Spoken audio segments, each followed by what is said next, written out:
లేవీయకాండము 11వ అధ్యాయము. మరియు యెహోవా మోషే అహరోనులకు ఈలాగు సెలవిచ్చెను. మీరు ఇశ్రాయేలీయులతో ఇట్లనుడి, భూమి మీదనున్న జీవులన్నిటిలోనూ మీరు ఈ జీవులను మాత్రము తినవచ్చును. జంతువులలో ఏది డెక్కల కలదై నెమరువేయునో దాని తినవచ్చును. నెమరువేయి వాటిలోనూ 2 డెక్కలు గల వాటిలోనూ వీటిని తినకూడదు. ఒంటె నెమరు వేయును గాని దానికి 2 డెక్కలు లేవు గనుక అది మీకు అపవిత్రము.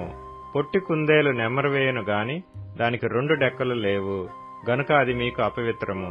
కుందేలు నెమరు వేయును గాని దానికి 2 డెక్కలు లేవు గనుక అది మీకు అపవిత్రము. పంది విడిగా నుండు 2 డెక్కలు గలది గాని అది నెమరు వేయదు గనుక అది మీకు అపవిత్రము. వాటి మాంసమును మీరు తినకూడదు. వాటి కళేబరములను ముట్టకూడదు, అవి మీకు అపవిత్రములు. జలచరములన్నిటిలో వీటిని తినవచ్చును. సముద్రములోనేమి నదులలోనేమి ఏ నీళ్లలోనేమి వేటికి రెక్కల పొలుసులు ఉండునో వాటిని తినవచ్చును. సముద్రంలోనేమి నదులలోనేమి సమస్త జలచరములలోనూ సమస్త జల జంతువులలోనూ వేటికి రెక్కలు పొలుసులు ఉండవో అవన్నీయు మీకు హేయములు. అవి మీకు హేయములుగానే ఉండవలెను. వాటి మాంసమును తినకూడదు. వాటి కళేబరములను హేయములుగా ఎంచుకొనవలెను. నీళ్లలో దేనికి రెక్కలు పొలుసులు ఉండవో అది మీకు హేయము. పక్షులలో వీటిని హేయములుగా ఎంచుకొనవలెను. వీటిని తినవద్దు, ఇవి హేయములు. పక్షిరాజు, పెద్ద బోరువ, క్రౌంచ పక్షి, గద్ద, తెల్లగద్ద, ప్రతి విధమైన గద్ద, ప్రతి విధమైన కాకి, నిప్పుకోడి, కపిరిగాడు, కోకిల, ప్రతి విధమైన డేగ, పైగిడి కంటే, చెరువు కాకి, గుడ్లగూబ, హంస, గూడబాతు, నల్లబోరువ, సంకుబుడి కొంగ, ప్రతి విధమైన కొంగ, కుక్కుడు గువ్వ, గబ్బిలము. రెక్కలు కలిగి 4 కాళ్లతో చరించు చరములన్నీయు మీకు హేయములు. అయితే 4 కాళ్లతో చరించు నేల గంతులు వేయుటకు కాళ్ల మీద తొడలు గల పురుగులన్నీ తినవచ్చును. నేత మిడతగాని, చిన్న మిడతగాని, ఆకు మిడతగాని, మిడతలలో ప్రతి విధమైనది తినవచ్చును. 4 కాళ్లు గల పురుగులన్నీయు మీకు హేయములు. వాటి వలన మీరు అపవిత్రులగుదురు. వాటి కళేబరములను ముట్టిన ప్రతివాడు సాయంకాలము వరకు అపవిత్రుడగును. వాటి కళేబరములలో కొంచెమైనను మోసిన ప్రతివాడు తన బట్టలు ఉతుకుకొని సాయంకాలం వరకు అపవిత్రుడగును. 2 డెక్కలు గల జంతువులన్నిటిలో విడిగా చీలిన డెక్కలు లేకయు నెమరు వేయకయు నుండునవి మీకు అపవిత్రములు. వాటి కళేబరములను ముట్టిన ప్రతివాడు అపవిత్రుడగును. 4 కాళ్లతో నడుచు సమస్త జీవరాశులలో ఏవి అరకాలితో నడుచునో అవన్నీయు అపవిత్రములు.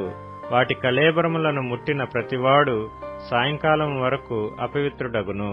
వాటి కళేబరమును మోసిన ప్రతివాడు తన బట్టలు ఉదుకుకొని సాయంకాలం వరకు అపవిత్రుడగును. అవి మీకు అపవిత్రమైనవి. నేల మీద ప్రాకు జీవరాశులలో మీకు అపవిత్రమైనవి ఏవేవనగా చిన్న ముంగిస, చిన్న పందికొక్కు, ప్రతి విధమైన బల్లి, ఊసరవెల్లి, నేల మొసలి, తొండ, సరటము, అడవి ఎలుక, ప్రాకువాటిలో ఇవి మీకు అపవిత్రములు. ఇవి చచ్చిన తరువాత వీటిని ముట్టిన ప్రతివాడు సాయంకాలం వరకు అపవిత్రుడగును. వాటిలో చచ్చిన దాని కళేబరము దేనిమీద పడునో అది అపవిత్రమగును. అది చెక్క పాత్రయే గాని, బట్టయే గాని, చర్మమే గాని, సంచియే గాని, పనిచేయు ఉపకరణము ఏదియూ గాని అయిన ఎడల దానిని నీళ్లలో వేయవలెను. అది సాయంకాలం వరకు అపవిత్రమై ఉండును. తరువాత అది పవిత్రమగును. వీటిలో ఏదైనను మంటి పాత్రలో పడిన ఎడల దానిలోని దంతయు అపవిత్రమగును.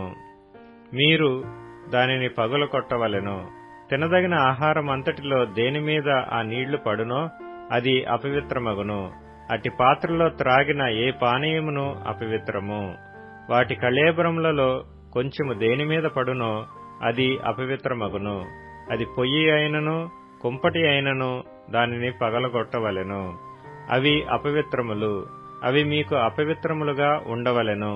అయితే విస్తారమైన నీళ్లు గల ఊటలో గాని గుంటలో గాని కళేబరము పడినను ఆ నీళ్లు అపవిత్రములు కావు, కాని కళేబరమునకు తగిలినది అపవిత్రములగును.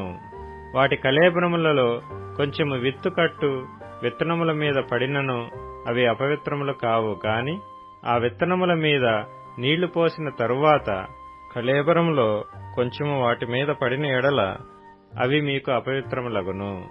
మీరు తినదగిన జంతువులలో ఏదైనను చచ్చిన ఎడల దాని కళేబరమును ముట్టువాడు సాయంకాలము వరకు అపవిత్రుడగును.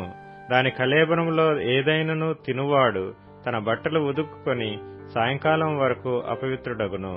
దాని కళేబరమును మోయువాడు తన బట్టలు ఉదుకుని సాయంకాలం వరకు అపవిత్రుడగును. నేల మీద ప్రాకు జీవరాశులన్నీయూ హేయములు, వాటిని తినకూడదు. నేల మీద ప్రాకు జీవరాశులన్నిటిలో కడుపుతో చరించు దానినైనను, 4 కాళ్లతో చరించు దానినైనను, చాలా కాళ్లు గల దానినైనను మీరు తినకూడదు, అవి హేయములు. ప్రాకు జీవరాశులలో దేనినైనను తిని మిమ్మును మీరు హేయపరచుకొనకూడదు. వాటి వలన అపవిత్రులగునట్లు వాటి వలన అపవిత్రత కలుగ చేసుకొనకూడదు. నేను మీ దేవుడనైన యెహోవాను, నేను పరిశుద్ధుడను గనుక మీరు పరిశుద్ధులై ఇండునట్లు మిమ్మును మీరు పరిశుద్ధపరచుకొనవలెను.